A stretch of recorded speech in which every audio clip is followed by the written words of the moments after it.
In industry, machines fail all the time due to wear and tear on the machines from lots and lots of use.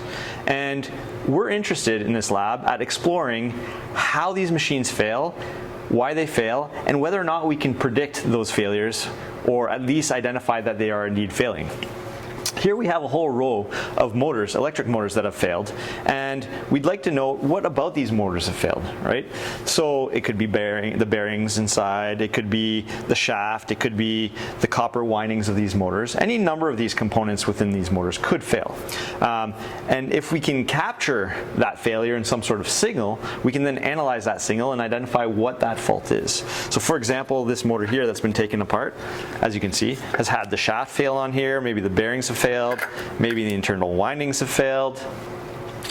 Here we have an example of a ceramic bearing that has cracked and failed right there, you can see. So how do we get these things to fail so that we can analyze the signals? Well, we can develop test rigs that allow us to do that. So let's walk over here and take a look at one of these test rigs that was designed by one of my PhD students.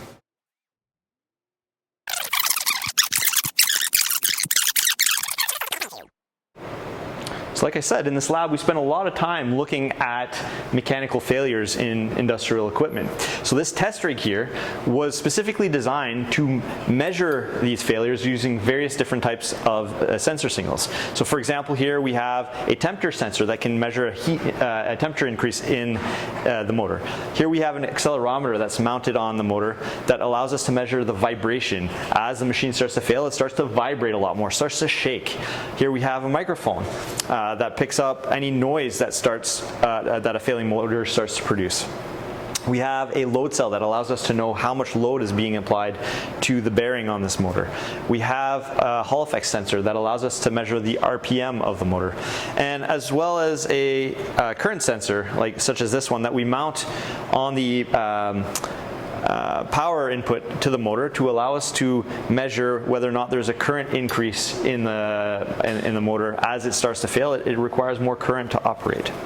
So I'm going to invite my PhD student, Matt, to come over and give us a demonstration of how this test rig works. Hi everyone, I'll be talking more about the test rig. So with this test rig, I was able to collect some data based on 4 different classification of faults for bearings. So we had inner race faults, outer race faults, cage and ball faults, as well as collecting healthy data. So these faults I actually collected from healthy to failure of machine state, and currently in the machine right now there is a bearing that is about to fail. So I'll demonstrate that. So if you have headphones, make sure to plug them in, so lower the volume down a little bit because this might get a little loud.